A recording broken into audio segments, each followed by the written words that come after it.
name is Vivian Lee. I'm thrilled to be your moderator. And the reason that we are here is to celebrate Women Creating Change's report, a blueprint for women's civic engagement in New York City toward a more just and equitable democracy, which examines barriers to civic engagement that many women face. I have had some experience with this, being the child of immigrants, though I grew up in Toronto, but a lack of language fluency, as well as the fact that my parents were working 7 days a week, it made it difficult for them to be civically engaged or even to have the language to be able to talk to me about it as a child. And so living here in New York City, and after the year that we went through, I must say that there has been ample opportunity to introduce it, and yet it's easy for me. And I was very aware of that as I read this tome of information. I have to say that this report fed a lot of what I needed to know in order to perhaps have more fluency in discussing this with my children.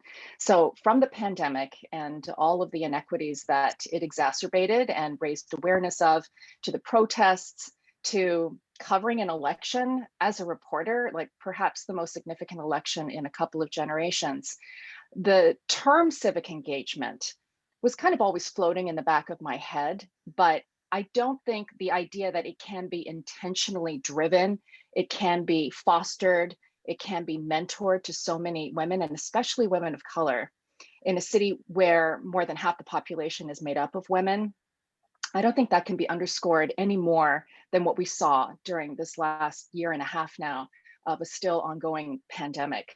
So we want all of our attendees today to please engage us on this topic.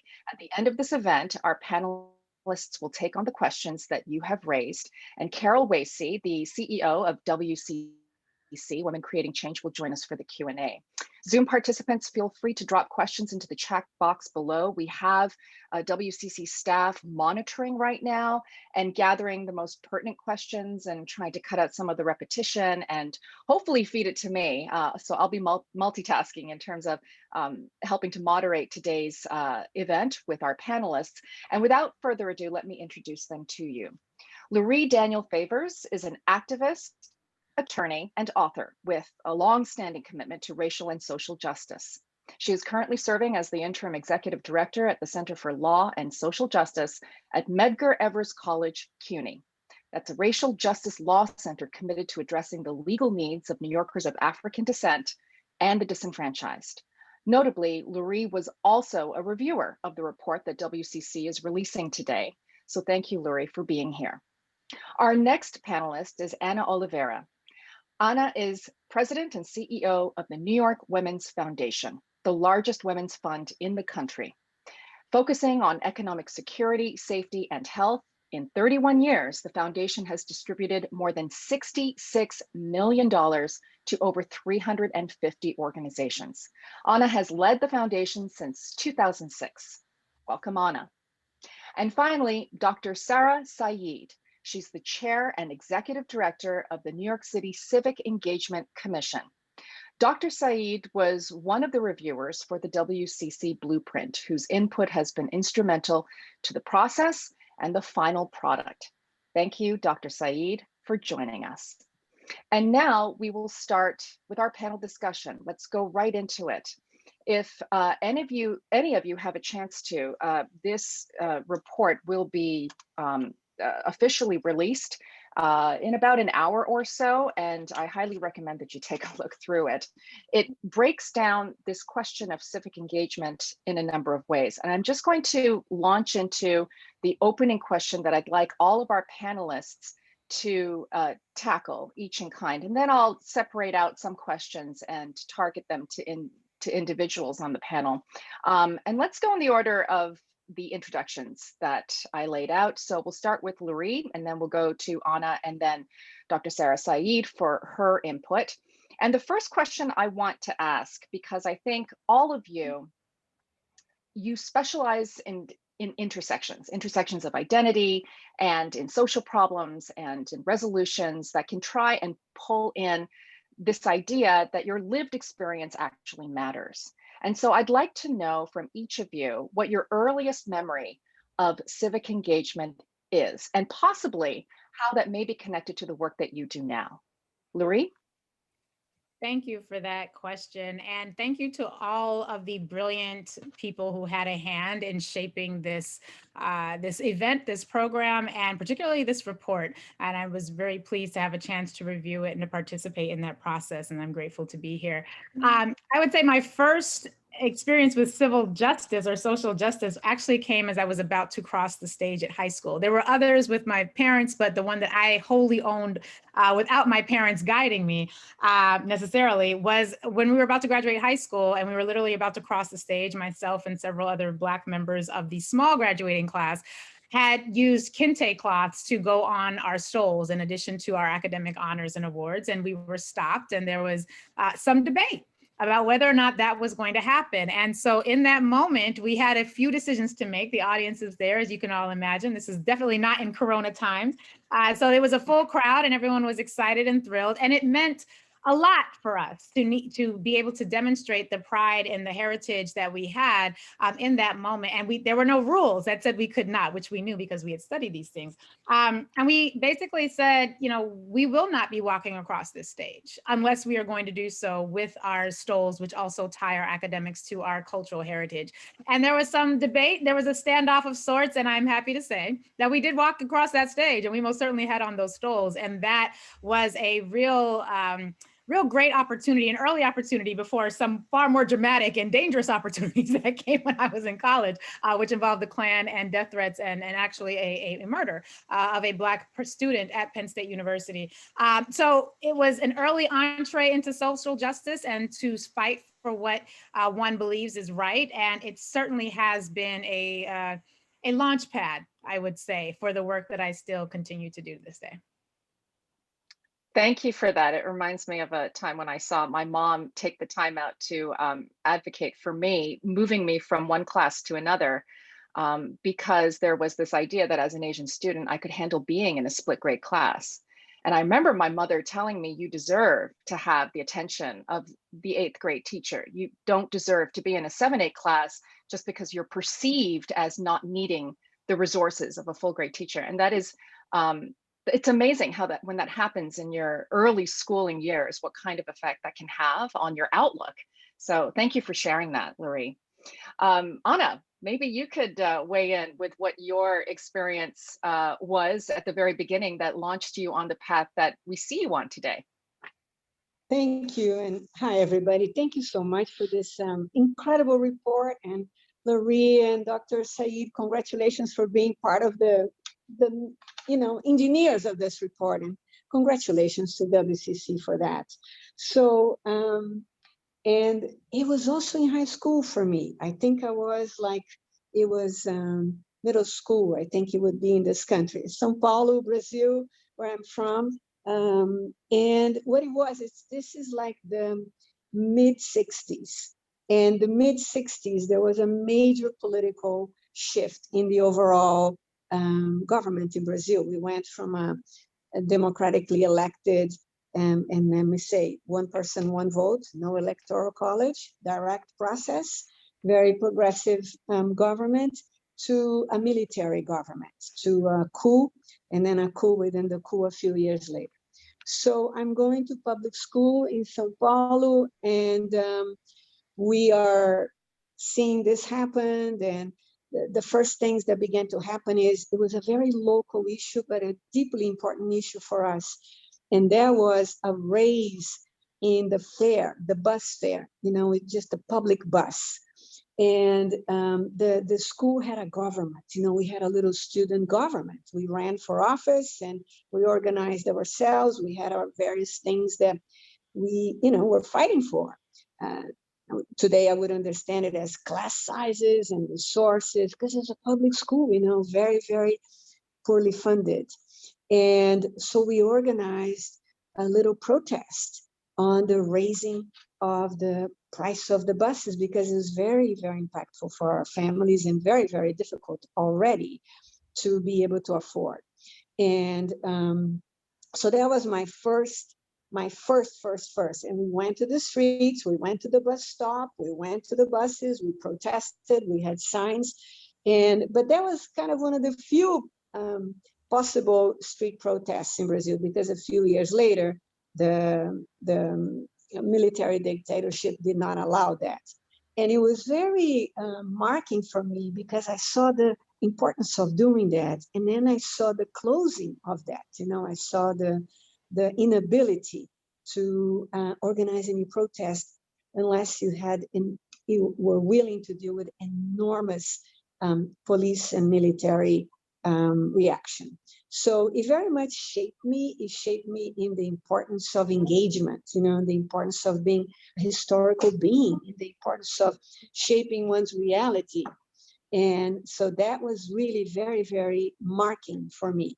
It wasn't until 22 years later that, you could go out in the streets in Brazil again and not be afraid of being killed or being jailed and tortured or something like that.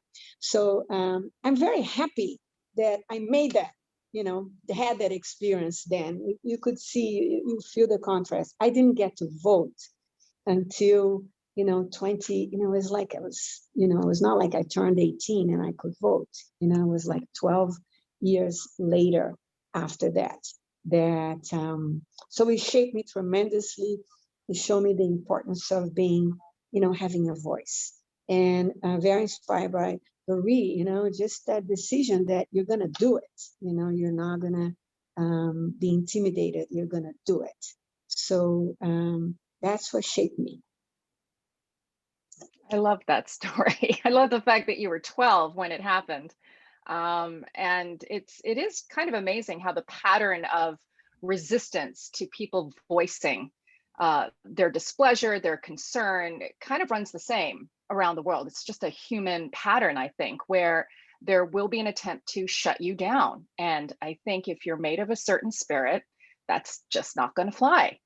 So this report that WCC is putting out talks about how on a very multi-layered level, this has been a systemic issue for women and women of color. And again, during a pandemic year when women bore the brunt of having to pick up the pieces when so many different systems failed, from the public education system to public health to you name it. I know I have kids in public school. It's really timely that we're tackling this conversation. Anna, thank you so much for sharing that. Dr. Sarah, what was your very first engagement civically, and did it have anything to do with what you're doing today at the NYC Commission for Civic Engagement?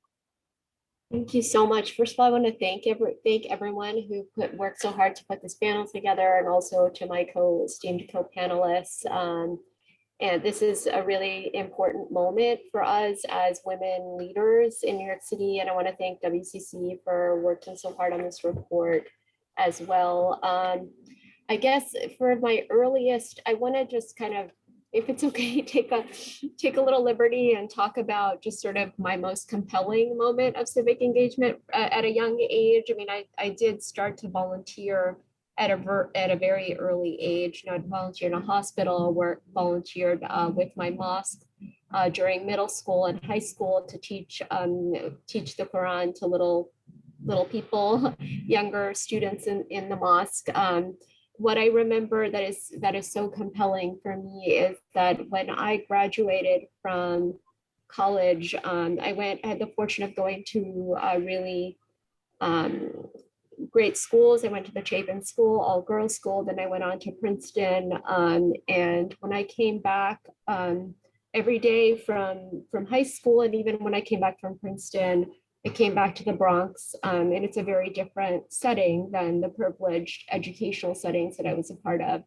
And one of the things that I did is that in the house we live in, right across the street, there was a lot that was being a dumping ground, essentially. And I decided that I had enough of it, and I wanted to organize our neighbors to cleaning up the lot.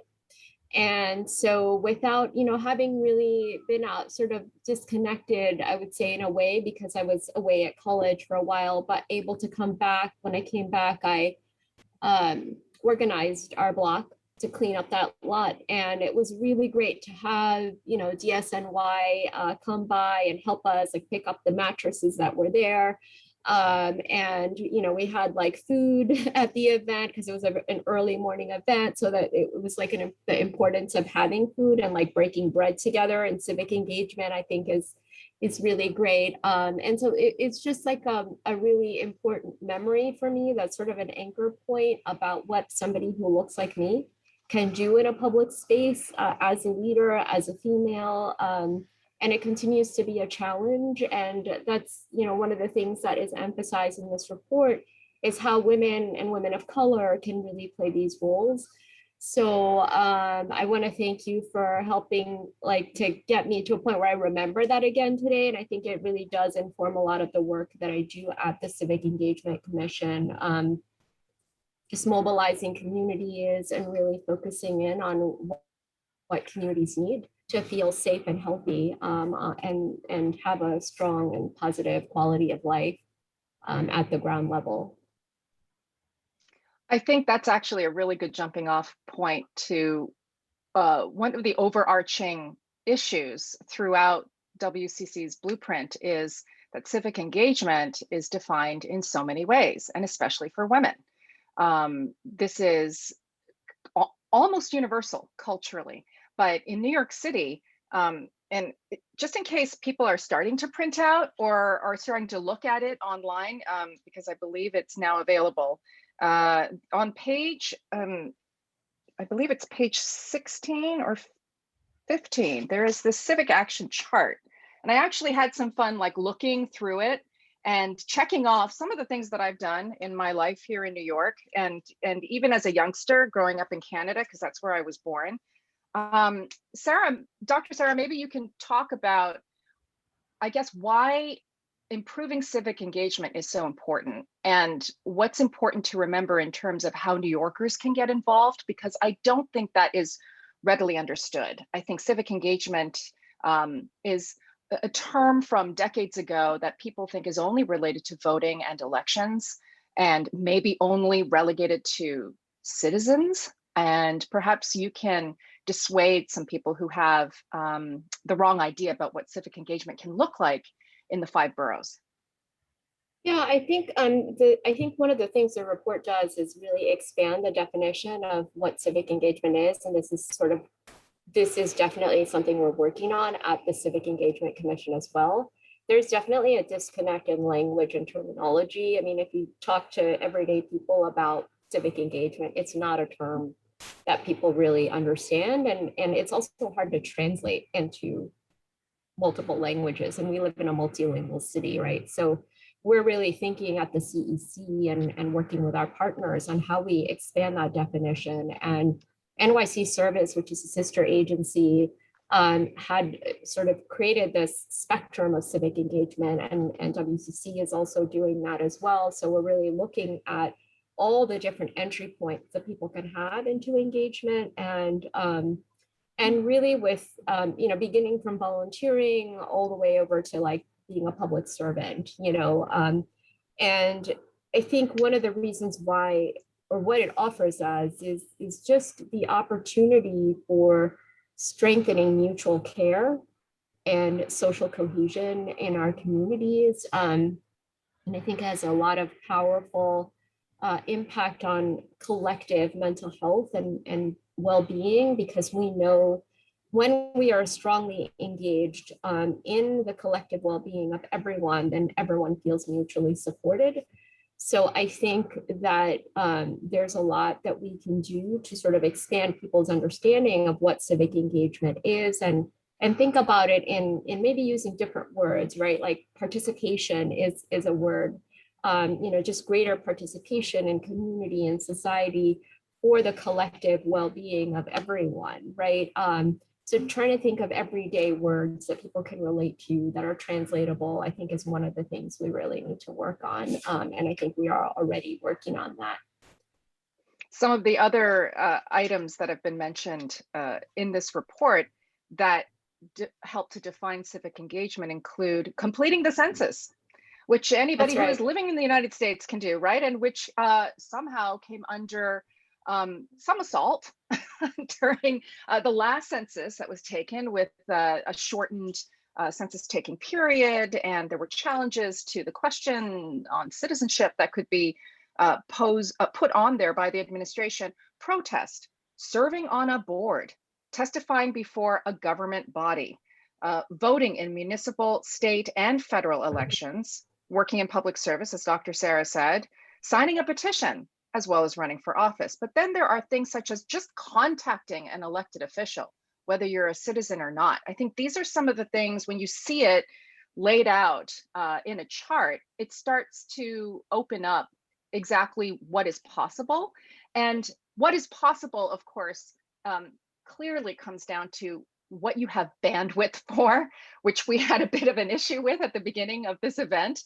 A lot of women and women of color are heads of households, or tend to, according to this report, be the one who is relied upon for having either the most consistent income or the largest income in the household. And this can often cut short a woman's ability to gain a foothold in the civic engagement process. And so maybe, Lurie, you can answer this one. Can you talk about some of the barriers that exist, especially for women who have been systemically excluded? Can you just like paint a couple of examples of what needs to be dismantled in order to make that pathway towards civic engagement easier? You know, I think that's a great question, particularly in light of the fact that the areas that we need to address to make civic engagement more palatable for women, particularly women from marginalized communities, are the very same barriers that prevent women from marginalized communities from taking advantage of other elements of the body politic. And so when we're thinking, one of the very dear friend of mine, she was telling me about taking her children with her to vote during the last election, as she always does, because she's a single mother, working mother, and a powerhouse actually. And she talked about how difficult it was to just navigate the lines with small children, and how every other mother in that line, and our father in that line, parent who had children with them, the difficulties they had in maintaining social distance. Obviously, these are not spaces that were thought about or laid out with children in mind. But for her, as a voter, the idea of voting without her children, one, just doesn't make logical sense. How does one find childcare during a pandemic to take care of your children while you go stand in line maybe 15 minutes, maybe an hour, depending on the borough, depending on how well resourced your community is. And how would she, as someone who is constantly aware of the status of her children, be prepared to vote without taking them with her? It just did not make logical sense for her. And so she was very troubled by that.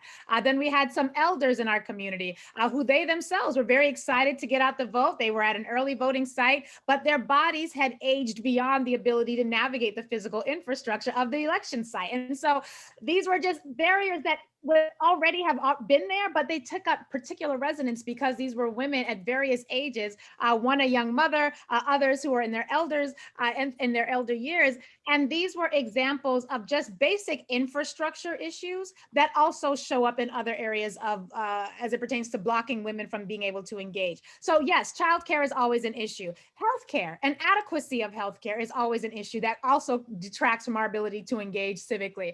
The inability to take advantage of many of the programs and the courses and the organizing meetings that take place. When there was a burgeoning conversation about what integration in New York City schools was going to look like, I attended many of those meetings, which were usually held during the day. I was very privileged to have a job where literally my job required me to be there, but these were meetings held during the day in boroughs that were completely some of the least diverse boroughs within the city of New York. So to be having a conversation about integrating schools, which is fundamentally an exercise in civics, without locating them in spaces of Black and brown families who would be able to access them, holding those meetings during the day when only the wealthy and the privileged are able to attend, it just spoke volumes to me about the ways in which we think about organizing around civic issues without thinking about centering the issues that Black and brown women, non-white women bring into these spaces. And so, you know, even as we think about how we evaluate what we're doing, there was one of the comments that I made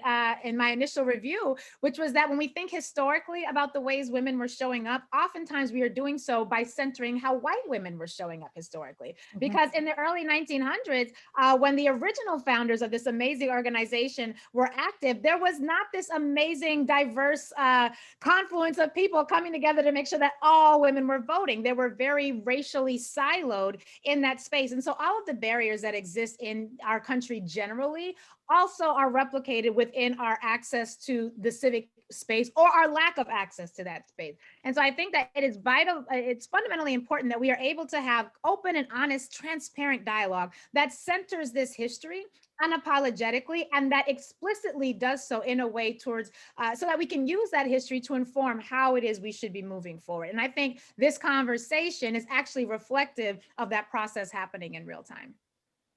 I really appreciate you referring to the notion of whiteness when it comes to civic engagement, that it really does inform even the literature that I saw. I took my daughters to the last municipal election that I voted in, and the example on the front that showed how to properly fill in your ballot had famous people's names in it, like Gary Cooper and Joe DiMaggio. And there were no people of color. There was only one white woman listed there. And I actually flagged down a poll worker, and, you know, being a reporter, I kind of felt like, I'm just pointing out facts here, but I just want you to see, like, this immediately excludes me and it immediately excludes you as an African-American man. He was like, oh, wow, I didn't even notice that. And I was like, yeah, this is the kind of thing that when I'm in the process of participating, I can't even see myself reflected in the process. And I think that is something that this report is also trying to address. Just to give you a little factoid of interest, there's a figure where peer organizations, dozens of whom contributed and weighed in for this report, that lists how women in New York City engage civically in diverse ways. The most used option at 92%, according to these organizations, is working with fellow citizens to solve problems in their community. And that speaks to this holistic idea of trying to strike wellness and health, as well as giving a sense of empowerment to people who may not be, especially if they're not speaking English fluently, especially if they've got children who are learning English as a second language, if they're from an immigrant background or undocumented.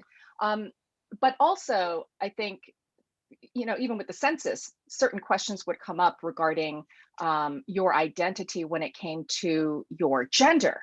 And Anna, I want to ask you about this, like the importance of how we have to keep up the fight to civically engage more and more women. So maybe you can talk about, you know, beyond all these different ways that New York City women can be civically engaged, why is it important to increase those numbers even more? And then how do we do that in a way that reflects a non-binary point of view, a way that brings in, you know, we're now living in a world where we have not only acknowledgement, but more and more of an embrace of how one's gender can be so fluid.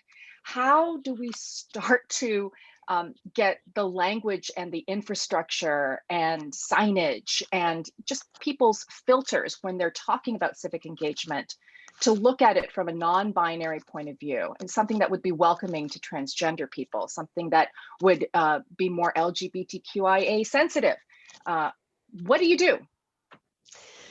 Excellent questions. And let me just say this. I think that civic engagement is an irresistible thing.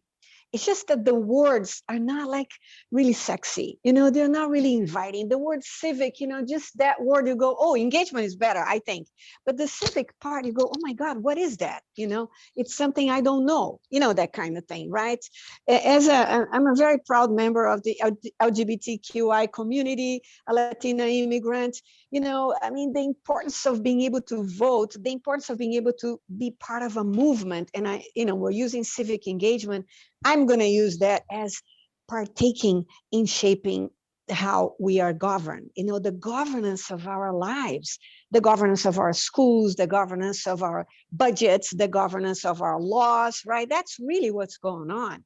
And I think that we are at a time where, sometimes I go like this: if I can't really see why it's so important for me to do something, can I see why it's so important for people to prevent me from doing that?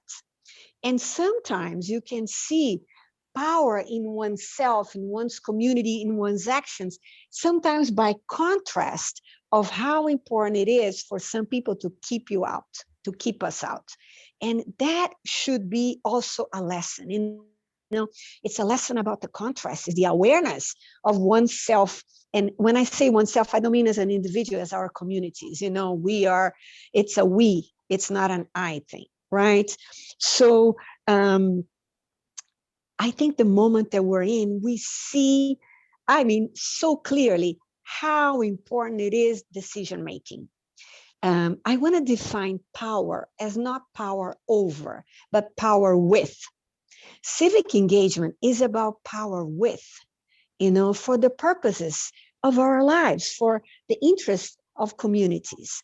And let me say this, there is a community that perpetuates its power, right? There are communities that are invested in perpetuating their power. They're still communities. The community of the uber wealthy is still a community. And I wanted to say that. By community, I mean a group of people that has a shared sense of interest, that organizes itself and mobilizes itself, engages itself to preserve its own decision-making, its own interests, and understands that it's important to be at tables of all kinds where those decisions are made. So right where we are right now is a very clear sense of that. If we have been foggy about this, we have the ability to see very clearly. Why? Because we see the consequences, the contrast, certainly at national, federal level in government between administrations, right? We see the consequences, and I'm going to say right in the city of New York, in the ability to have voice in governance, decision-making about budgets, decision-making about laws, decision-making about who gets to sit at the table. And let me say this, there are decisions that are made not just about the content of the budget, but who gets to decide on the budget. We are in a moment where the conversation is about who gets to decide, because people know that if some people sit at the table, the decisions are going to be very smart decisions on behalf of a very large number of people, right? Which is our communities of color, our communities of immigrants, our poor communities in general, communities that have been underinvested, communities that have their own center of power, but their center of power is not a center of power that allows them to make decisions that come with dollars and with policies and with legislation behind, right? They are much more limited centers of power. But I'm going to say that these centers of power are the centers of movements, are the centers that influence, are the centers that actually, look, we are in New York City in a major election cycle right now, right? With a new system of voting, like ranking voting system, which is really interesting, provokes people to think, right? Provokes people to pay attention to what are the propositions of different candidates. So more than ever, it's very important. And I'm going to say that some of the things at stake are the very practices of government access. I'm going to say that. We have been very concerned at the New York Women's Foundation with preserving democracy. But let me just say, I think that our optics needs to be expanding democracy, not preserving the current practice. Of course, you preserve them, but you expand. I'm going to say that we see the very well organized by those who want to restrict access to voting, who want to restrict access to decision-making, granting decision-making opportunity. And so what do we see? We see so many states in the country that are passing regulations and laws to make it difficult. I mean, Lurie was talking about, the practical difficulties of voting. right? The practical difficulties. So those practical difficulties are being augmented, are being increased. The requirements are going up. Rather than facilitate access, it is more difficult access. So we need to organize ourselves not just as well, even better, to counteract that. So all the gerrymandering, the redistricting, so that representation is not really based on the majority of people that live there, but it is orchestrated to maintain certain demographics of elections. And that's very much concerned with not sharing. In a pluralistic, ethnic and racially pluralistic country like this, it really, the engineering of the access to the tables of decision-making within government are being done to maintain, white electoral districts, to maintain eliminating or reducing the representation of communities of color, Black communities, Latino communities, Asian communities, immigrant communities in general. And let's talk about the disenfranchisement of people that are caught in the criminal system. Let's talk about the doubling up of marginalization of people, right? So I think it's a time where we women understand that we are engaging for today and for tomorrow. That we are engaging, our sense of ourselves is not an I sense, it's a we sense. It's a we sense. And when we do the we sense, we are planning for tomorrow. So I'm going to say, engage, without any apology. Engage at all levels, but dream big.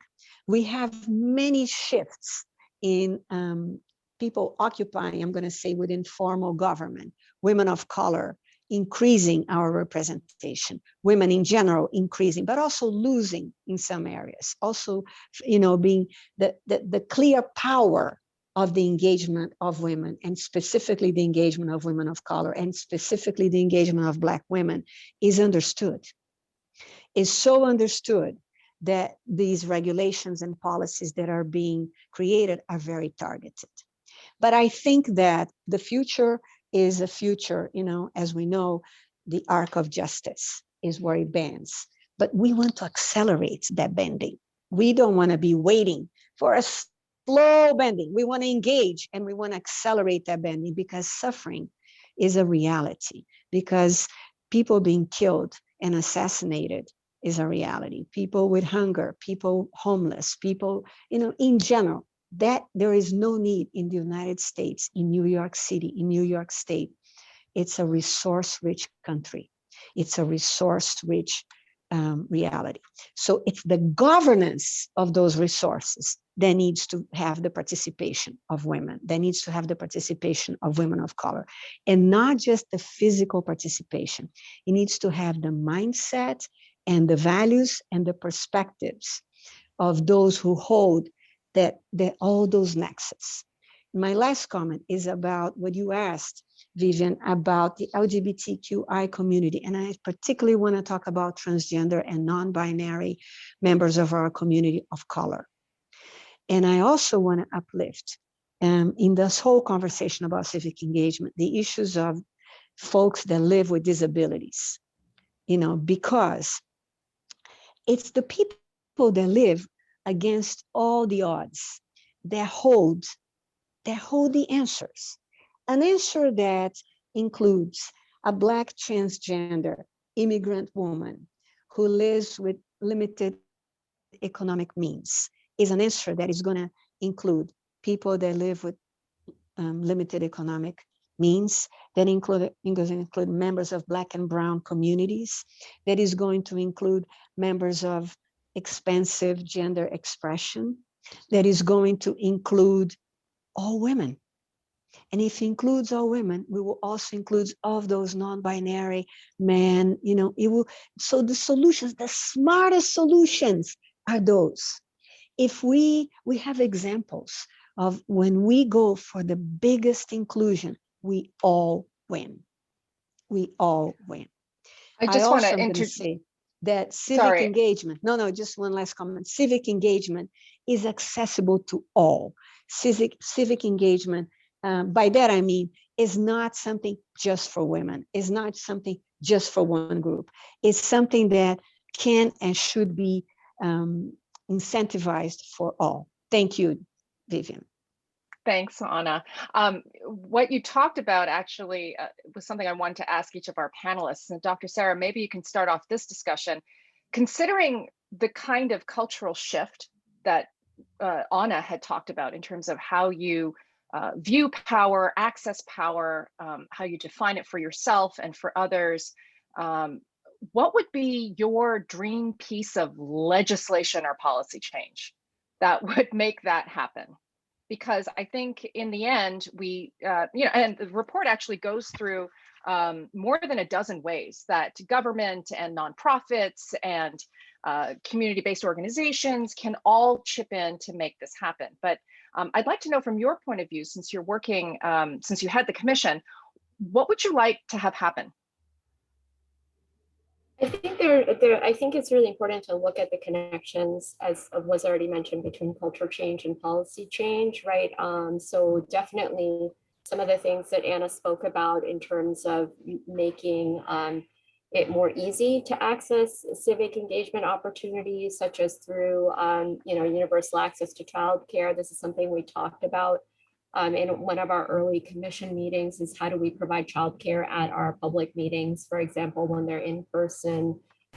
Is that doable? I mean, there are community boards and schools that are doing PTA meetings that kind of do this. And so I think just like scaling that up maybe a little bit more, and understanding that it's not always kind of, one thing we do need to know is that there's a knowledge gap. Like, people don't always know about the opportunities to connect, and that kind of knowledge gap exists in line with systemic inequities. So that young people or veterans or people with disabilities and seniors may not have, like, there's a digital divide, right? And that's another systemic barrier that I think government can help address, is increase access to technology, so that the folks who haven't been able to participate can do so virtually.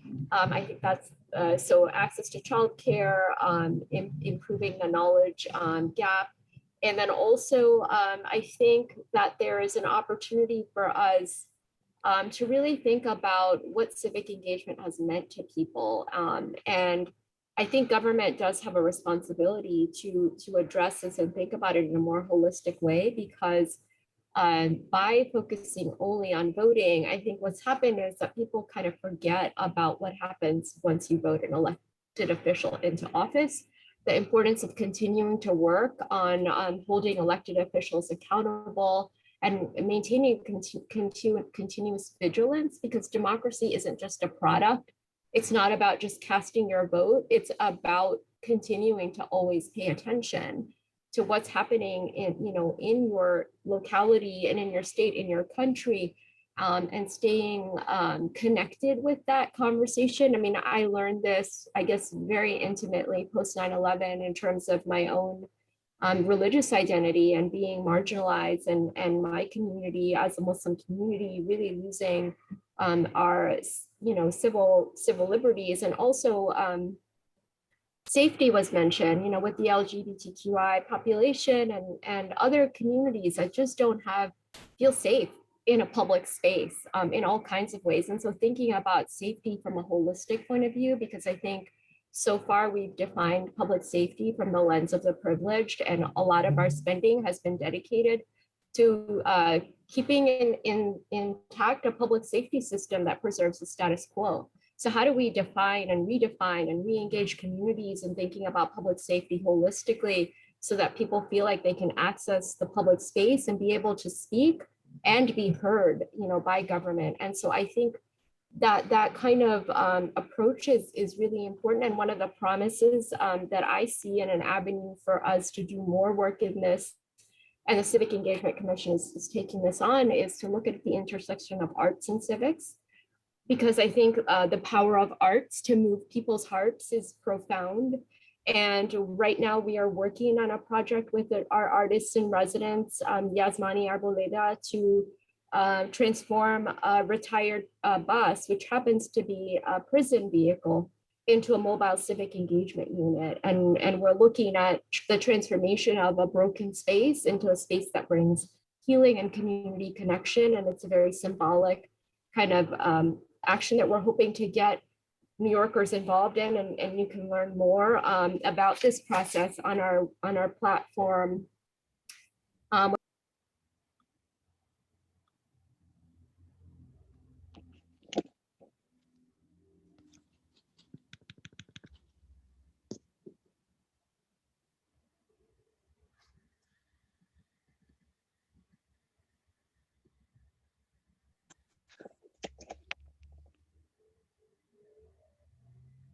Okay, I think, Sarah, can you hear me? Sorry, I muted. I don't know how I muted myself. I don't know what you heard, but sorry about that. That's okay. But I was talking about municipal elections, broadening participation to non-citizens is another policy area that we could look at. Wasn't legislation of the kind introduced already? Yes. It's been a conversation for a long time. Yeah. All right. The idea being that so many non-citizens are active contributing members to the economy, That's right. and are directly affected by municipal laws. Well, municipal laws affect us more than, some might argue, more than any other level of law in the country. Thank you for that. Lurie, can you talk about what's your dream piece of legislation or policy change? Just one. It's like, Well, that's not fair. we got to get to the Q&A session soon. We got a lot of people who want to ask questions. Well, my one, I guess, is really an umbrella under which many things fall, but really, I'm going to just squeeze this in and take a point of privilege. So guaranteed right to housing, universal childcare, and equitable distribution of PTA funds, I think would go far. I would also love to see a culturally responsive civics program introduced into the schools. And the reason I highlight those issues that speak specifically to education and housing is that whether you have children or not, if you are a woman identified person in this city, guaranteed right to housing is going to be vitally important for you to have your basic needs met. Universal childcare is going to matter. And even if it doesn't matter for you, it matters for all of the other women identified persons for whom this is an issue. An equitable funding at PTA hits at an issue that says, not just do we need equitable education, but we also need to make sure that we do not have schools in the city where, because you and your cohort are able to bring in 7-figure, 8-figure salaries, that your schools then become locations for furthering the discrepancies that address every other element of education. And so I think those things under the umbrella of a culturally responsive civics engagement program, like the kind in which another New York City powerhouse, Joy Williams, the kind she leads on a weekly basis on her show, Sunday Civics, that type of programming is a type of program we need to take place in school. Because if I had known my power in pre-K through high school, having that conversation at the high school graduation would not have even been an issue. There would not have even been heart palpitations, because I would have understood what it means to not just have rights, but what it means to have those rights grounded in a legacy of resistance to the institutionalization of white supremacy and other forms of oppression that are intentionally designed to exclude women of color from opportunities and from accessing the maneuvers, or I should say the levers of power that distribute resources and access to equity throughout all of our communities. I hope I got that all in. It was more than one, but I had to sneak it. Oh, I think you missed a couple of things. That was definitely not enough. Oh my goodness, you packed in a lot. Thank you for that. Anna, I think you are particularly well suited to answer this last question before we hand it over to the Q&A session. There's so many different ways that you can approach increasing civic engagement, but when you look at the grant giving and foundational power that exists out there, I read in this report something staggering, that less than 10% of grants given actually go towards civic engagement initiatives and programs and effort. And why is this, number one? And two, how do we start to turn that around and let foundations know, look, if you want my support in supporting you, you need to start paying attention to how to get people involved in improving their communities' lives, their families' lives, and the city's life and the country's life. There are so many ways that you can do this through organizations. Why is it not a priority for them? So yeah, philanthropy has been awful and has been really remiss on this. Let me just say that. Traditional philanthropy is more comfortable funding, I would say, things that are not necessarily so transformational of the relationships of decision-making and power, you know? So, but I need to say that there has been a little bit of a fear, even in traditional philanthropy these days, that the democratic practices of this country are kind of being eroded, given the violence that we have experienced and the underminings of the electoral processes. And very much like Lurie said, with a white supremacy bent. So philanthropy has been more concerned, and you see more of like, defending democracy, preserving democracy. That's why I'm making a point that that is not sufficient, expanding democracy. Otherwise, we're not going to deal with the gender and racial inequalities that are there. But let me say what philanthropy should do. Philanthropy should, I think, give priority to funding what we call by and for institutions, or institutions that are by, in the case it would be institutions that are by women of color, engaged in the engagement of women and women of color in the civic engagement movement process that we're talking about. There are plenty of, and we see that actually they are leading the democratic expansion and protections in the country, such as Fair Fight, such as Higher Heights, such as Voto Latino, just to give some examples, such as Poderistas. These are organizations that operate at the national level, local, regional level, that engage their communities in this sense of civic engagement that we were talking about. So that's the advice to philanthropy. We only have to gain. It's the best investment in what we call by and for. You're investing in people. You are investing in their vision, their ability to move their communities. You heard me before about my passion about civic engagement, so I'm not going to repeat that, and thank you for the generosity with that. But I think that philanthropy is never going to be the sole provider. As Dr. Sayeed said, government has a big role in the maintaining of very broad, accessible, transparent, and permeable democratic practices. But philanthropy can and should invest more. And by the way, if you are in New York City, if you are in New York State, and you are an organization by and for women, and particularly by and for underinvested communities of women, such as women of color, the New York Women's Foundation would love to fund, we do fund, and will continue to fund your civic engagement strategies. Thank you, Anna. So I think we're going to conclude there. There's a lot more in the blueprint that I think all of our attendees will really enjoy reading about. We're going to turn it over to the Q&A. And I think to start us off, one question came in from Susan Shear. And the question is, how do the panelists think that we can increase the civic engagement of women with disabilities? Anyone want to tackle that one first?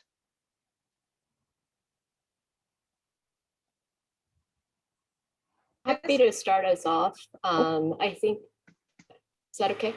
Yeah, go ahead. Yeah, sorry. I'm happy to start us off. I mean, I think one of the things that we are tasked with doing at the Commission, one of our mandates is citywide participatory budgeting. While we haven't had an allocation made yet, just because of the fiscal crisis the city's been in, I think that's an important opportunity. The charter actually specifies that we ought to consider the communities that have been less engaged and make sure that they're involved in this participatory budgeting process. And people with disabilities, women with disabilities is one of those communities that I think there's a way to bring folks in, and particularly with the tech access, that if we can increase that for communities, I think that's an avenue to promote engagement. Lurie? No, I thank you, Dr. Sayeed, for that. I was just going to say this actually was something that really was brought to life for me during the census campaign. At the Center for Law and Social Justice, we launched our census campaign in 2017 because we recognized the historic barriers to civic engagement and participation with the census. And there were a number of organizations within which we were in collaboration who were specifically, their purpose was to meet the needs of differently abled populations. And it really caused us to it forced us to ask some different questions about what were our basic levels of contact with members from this community. First of all, we just had to get a baseline.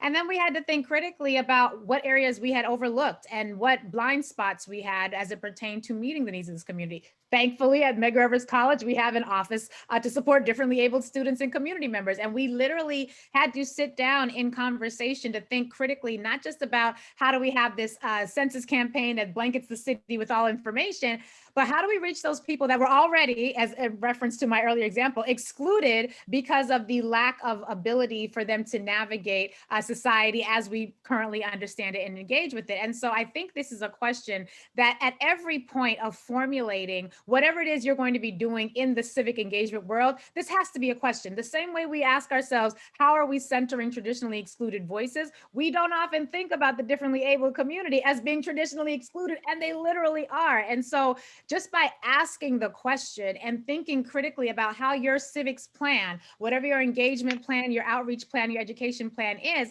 how are you making concrete connections with that community? And then don't wait until you need them to be activated to do so. All of that work, all of that relationship building has to happen in the between times. So this is actually, now that we're in this, we're in voting season now, we'll have a lull, it'll rise up again. Great time to be asking critical questions about what is the status of your current outreach and organizing campaign, and perhaps where you have missed it, and be comfortable enough to sit in the discomfort of your own gaps to be able to seek solutions that are really informed by people who are directly connected to the community. Thank you. Anna, did you want to weigh in on that? I'm going to move on to a question that seems to be coming up repeatedly. Maria Arispuro has asked, I am Latino, and my question is, where can I find opportunities to connect so I can be more engaged in the community? A similar question came from someone else who asked, for someone who is new to civic engagement but cares passionately about certain issues in their community, where or how would you advise them to get started? If I may, at risk of dominating the mic, I'm really excited. At the Center for Law and Social Justice, we're actually going to be launching a Civics for the People Academy. I know the name is a little antiquated. It's not quite sexy yet, but it's going to have a great name. But we are launching a Civics for the People Academy this fall. Our goal had been to have it this semester in advance of the primary, but with the pandemic, we just simply weren't able to do so. But we're going to have a virtual component and an in-person component at Medgar Evers College, because we're recognizing that at the end of the day, it's particularly for New Yorkers of African descent, we only got Americans of African descent, we only got the right to vote and to register to vote with the 1965 Voting Rights Act. We really only see integration and civil rights ushered in this era with the 1964 Civil Rights Act. And so New Yorkers of African descent have only had access to that type of federally protected civic engagement for 57 years, which means the prior 340 some odd years between 1964 and 1619, we were literally intentionally and proactively excluded and barred from gaining access to that experiential information that's going to make your civics engagement that much more dynamic. So we recognize that, yes, we fight for the right to vote. And as attorneys, yes, we'll rush into court and do whatever we can with what's left of the Voting Rights Act. But we cannot be so committed to providing fish that we forget teaching the skill of fishing. And that's why we are really turning, and I was so glad to hear you say what you just said, we are turning really wholesale to community-based educational opportunities so that, and we started with redistricting. We ran a 6-week redistricting course this semester. Nobody knows about redistricting. It's boring. Your eyes glaze over when you hear it. It is one of the most fundamentally important parts of the distribution of power in our community. But if we don't provide opportunities to learn it, Where are you going to learn it? We don't have Schoolhouse Rock. I'm only a bill, just on Capitol Hill. We don't have those cartoons anymore. Thank you for the Obamas who are bringing them back with their deal with Netflix. But we have to provide as many educational opportunities as possible. Organizations like Generation Citizen that is doing this work in the schools have to be matched by those of us who are targeting communities writ large, so that we are providing every opportunity that we can to make sure that people are empowered. So there will be more information. Follow the website clsj.org when we launch our course in the fall. And it will be There free you go. to the public. One jumping off point there. Anna, you had something to add? That was incredible, Lurie. And I just want to say that for the local immigrant communities and local immigrant organizations are very engaged in civic engagement, are very engagement. So the Immigration Coalition, and I think this is something that WCC, our very organization that is, putting out a report and doing this today, can also be a resource and can also help connect people, because that is really important. Locally, it's really important. And you will see that, Lurie, when you were speaking, the issue about, people are hungry for the information. And it's really, there's not much vacillation when people get the information to action, because it's a moment that we experience that we matter, and we are, as we know, in a movement where Black lives matter, so that all lives matter, because all lives don't matter yet. Let's be real. So civic engagement is also another way for that to be expressed with people. Connect locally, look for the local immigration organizations. They are, by definition, very engaged in civic engagement, regardless if people are able to vote or not. African immigrants, Latino immigrants, Asian immigrants, connect locally with your community. Your local organization is really your first responder, and it is your first responder for your rights, including engaging in the process of making a difference in your community. I'd love to add something here as well. I think that, we've been talking about sort of the way that funding has operated. I think both in government and in philanthropy, a lot of the attention goes to meeting people's urgent needs, which is very important for us to do, because there's a huge gap that exists. We've been talking about all kinds of equity gaps here. I think there's a need for us to really shift the way we think about needs and addressing people's needs, because I think a lot of the work happens with this idea that we're going to do for people, and rather than doing with people and being led by people. And Lurie also spoke to this as well, because I think that if we can shift our lens on needs, we would put the people who are in the greatest need at the center of the conversation, and to have that the funding decisions and the policy decisions be led by them, which I think is not the way we're doing things right now. And hand in hand with that, I think there's also this need to think through who is a volunteer, right? There's all kinds of things that people are doing as volunteers that they're not compensated for. Maybe we need to rethink what exactly a volunteer is, and how much time we're asking of people, and what they're investing into the community, what they're giving back to government, and think about ways to compensate, for that time, whether it's through a stipend or a gift card or something that acknowledges that when we're asking people to step into a public space, it's usually taking time away from something else, and to value that time and honor that time. Because really, for me in government, I cannot do my work without community. And I think that we just have to think about policy and system shifts, and starting with the way that we define what we're doing, from the get-go. Thank you for that. I think we have about, Carol, we have about 15 minutes left. Okay, so I think I would have loved to have had this question posed to me when I was a kid.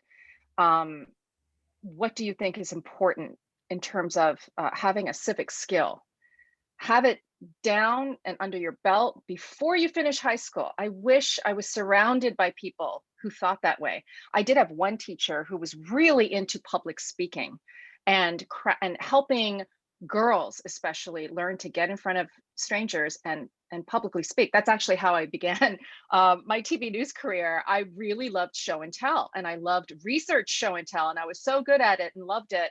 But that is a question from someone in the chat room asking about what high schoolers should know before they leave school. What is the one civic skill that they should have under their belt?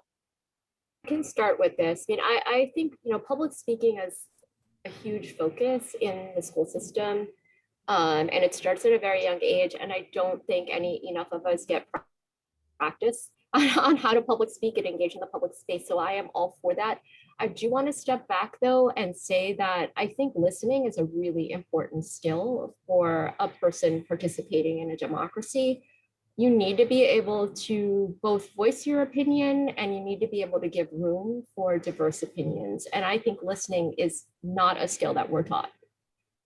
We are not taught even how to listen to our own selves, like just honoring your own self holistically. I mean, I think that can be something that I think the school system can do a lot better at. And even also within our homes, how do we practice sort of talking across divide in our own families? And that's become a huge issue over the last couple of years, right? Like families sort of rupturing and friendships rupturing because people can't exchange different opinions on politics.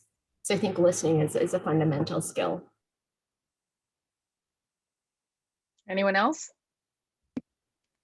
One thing that I have found to be invaluable as an adult, and had I known this as a child, my life would have been much easier, I think, in many ways.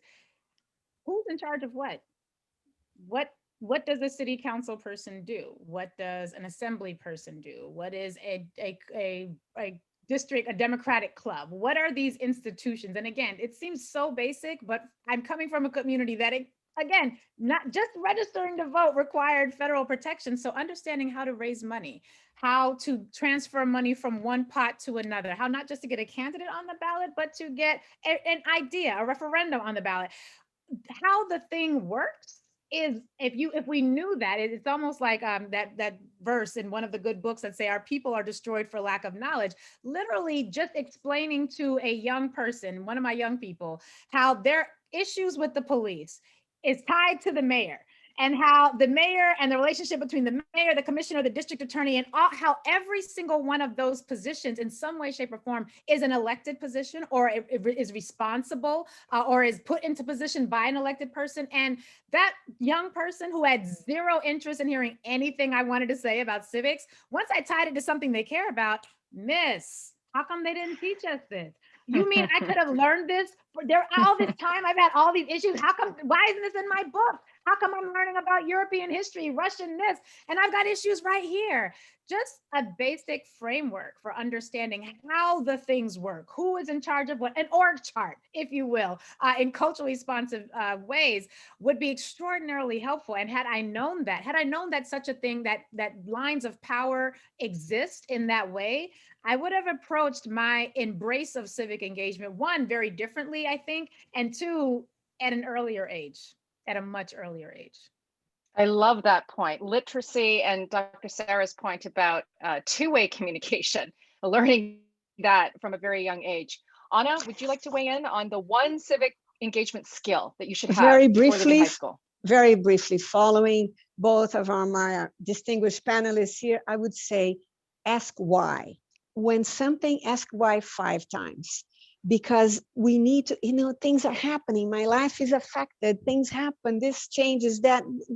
Ask why and why and why, to understand what Lurie is talking about, to understand what's there. So pay attention, be curious, ask why.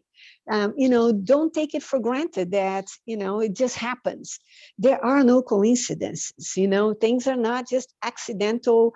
These are very connected experiences and things that happen. So when things happen to me, when things happen to my friends, how to change that happening to understanding, ask why, be curious, ask why, and ask why, and ask why, so that you get to understand what Lurie just talked about, the connections of all of those systems and experiences. And what Dr. Sayeed said, listen to the answers, pay attention to the answers, but be curious and ask why. I love that point too, because it reminds me of a journalism instructor at J School telling me probably the most important takeaway of my career, which was along with the who, what, when, where, why, how that you have to answer if you're covering local news, is asking why now? Because usually the headline has been driven by something that happened in the past. It is directly related to the headline now, and asking why now of various parties involved in the story will get you a much more full picture of how you can help the public to think about the story that's important that you're working on. So I really appreciate that point and all of our panelists' points on putting this together. One final question, since we are in primary season, hey, certain deadlines are coming up for, trying to get an absentee ballot in at the last second, or at least being approved for one. I want to know from each of our panelists finally, in this election season, how we could possibly get government officials to start looking at the business of governing differently. I mean, is it just enough to say we're coming out of a pandemic, protest, crazy election year ourselves, or how do we get them to take a look at historically excluded communities, for example, from that filter, and have that weigh in on the decisions that affect these communities? How can everybody do that? And is there one great step that you can do? Are there several steps that you should do in tandem? Maybe our panelists can give that one final instruction.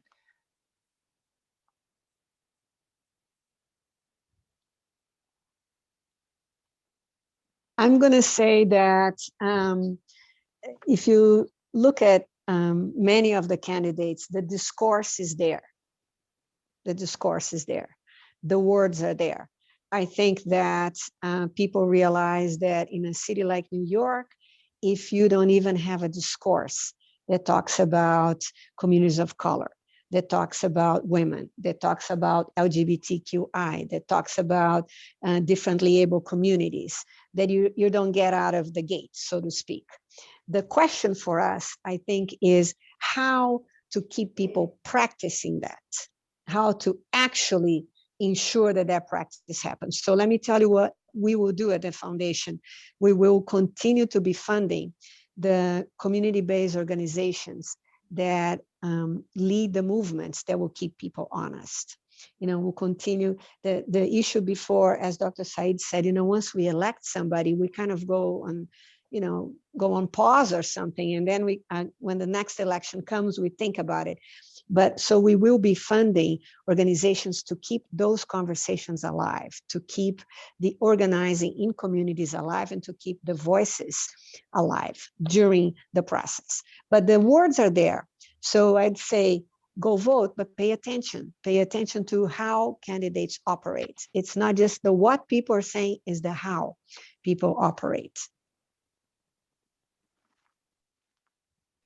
I think we have a really good example in what we saw last summer. And Anna, your words just reminded me of this in the protests that took place.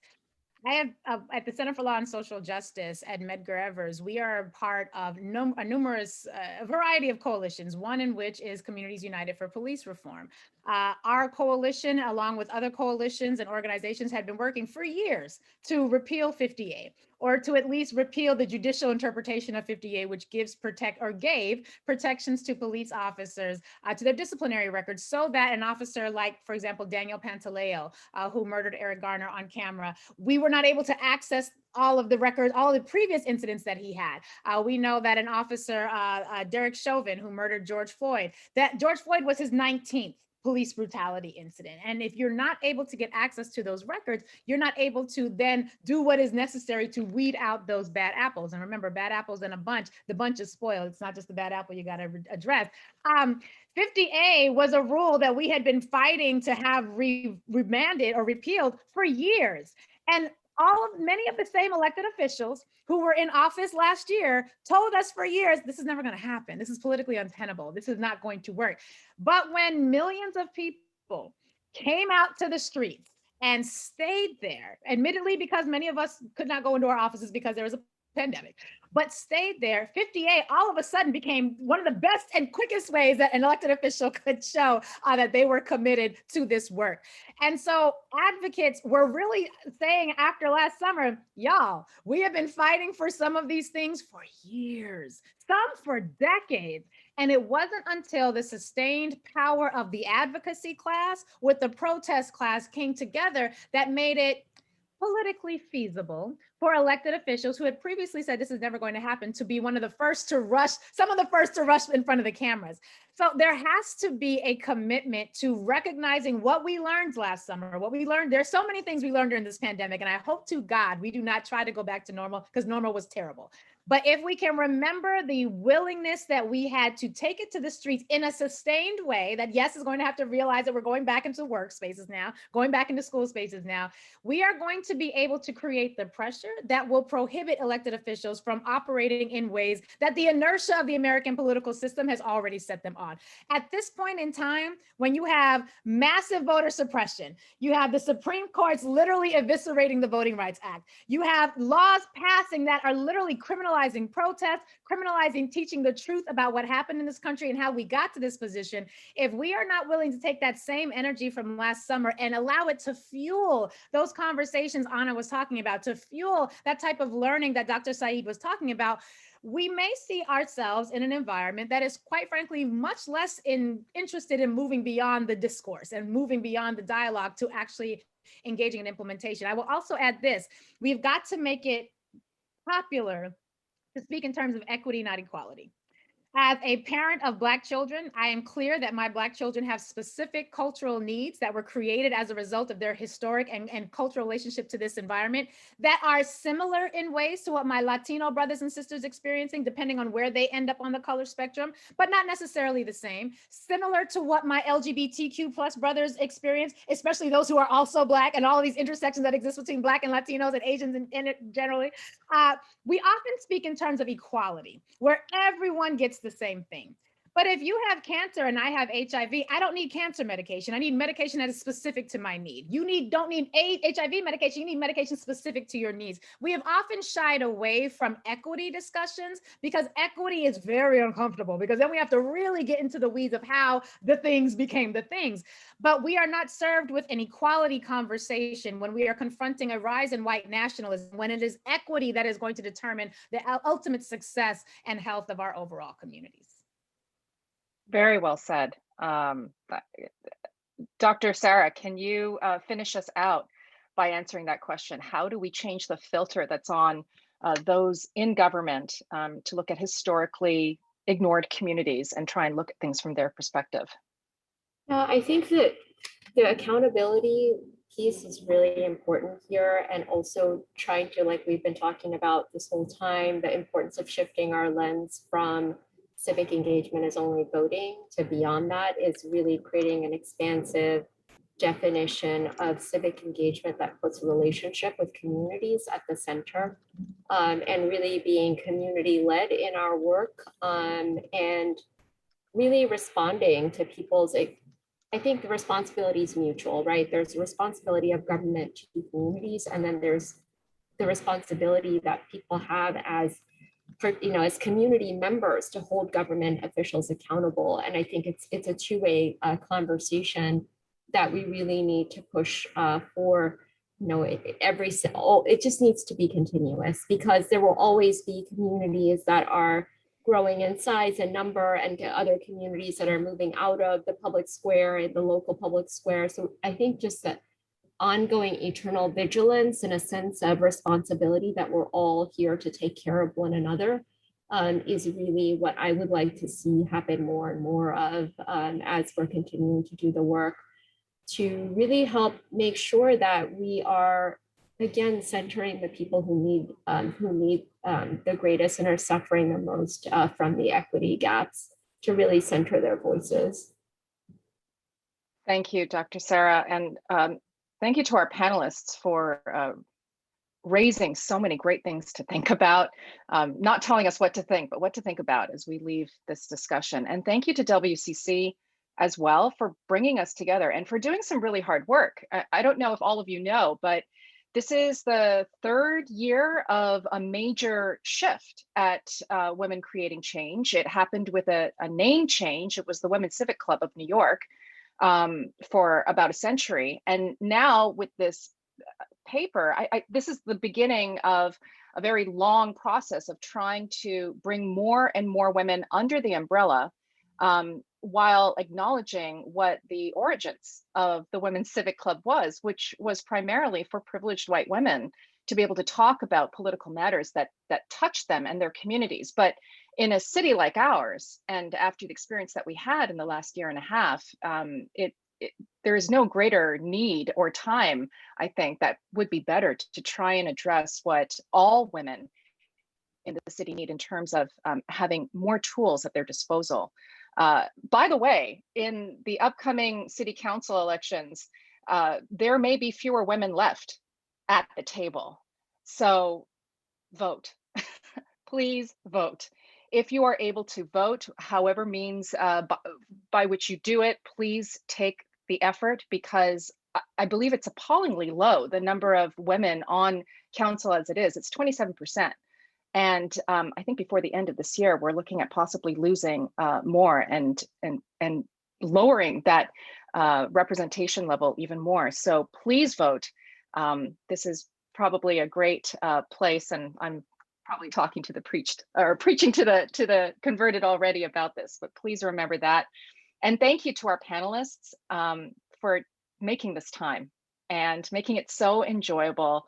Your energy was incredible, and I really appreciate all of your work. So my takeaway is the Civics Academy at Medgar Evers and transgender, women of color, and BIPOC efforts and initiatives that the New York Women's Foundation is particularly focused in on, and participatory budgeting, especially by youth.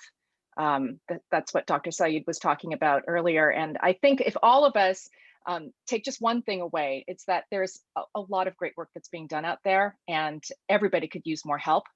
So consider doing that as well. WCC has policy recommendations and some suggestions in their report that you can also check out and maybe consider employing yourself. So thank you to everyone for being a part of this and for making it really enjoyable. Thank you so much. Thank you. Thank you. Thanks, everybody.